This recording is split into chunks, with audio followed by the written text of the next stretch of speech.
ሰላም ጤና ይስጥልኝ የተከበራችሁ አድማጭ ተመልካቾች ገንዘብ ከሰው ከተበደርን በኋላ በወቅቱ ላንመልስ ልንቸገር እንችላለን ወይም ልናዘገየው እንችላለን ክፍያውን ማለት ነው። በዚህ ሰዓት ምናልባት አበዳሪዎች ወይም ገንዘብ የሰጡ ሰዎች ገንዘብ እጥፍ አድርገን እንድንመልስ ወይም ሌላ ተጨማሪ ጫና ሊፈጥሩ ይችላሉ። በዚህ ሰዓት በግለሰብ መካከል የተደረገ የገንዘብ ብድር ስምምነት ላይ ህጉ ያስቀመጠው ገደብ አለ። ስለዛ ነግራችኋለሁ።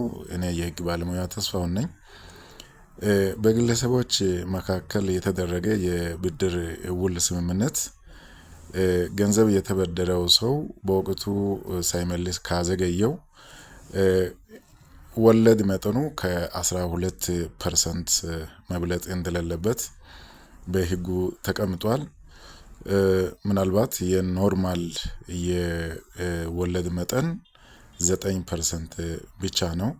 ስለዚህ ገንዘብ ያበደሩ ሰዎች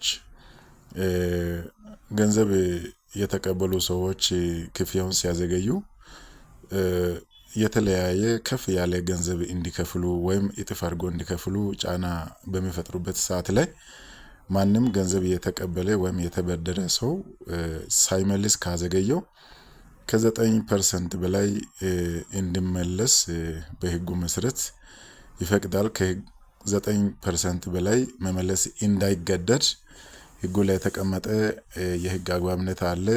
በኢትዮጵያ በፍትሐ ብሔር ህግ በ2489 በንዑስ አንቀጽ 1 እና 2 ላይ ይህንኑን ያስቀምጣል ማለት ነው። ከተቀመጠው ከ9% በላይ ገንዘብ ሳይመልስ ያዘገየ ሰው እንዳይከፍል ህጉ ዋስትና ሰጥቷል ማለት ነው። ከዛ በላይ የሚያስገድድ ሁኔታ ካለ ገንዘብ ያበደረው ሰው የሚጠየቅበት አግባብ ስላለው ከ9% በላይ ወይም በግለሰቦች መካከል የተደረገ ውል ከሆነ ከ12% በላይ መክፈል ገንዘብ የተበደረ ሰው እንደማይገደድ ህጉ ያስቀምጣል። ተጠቀሙበት።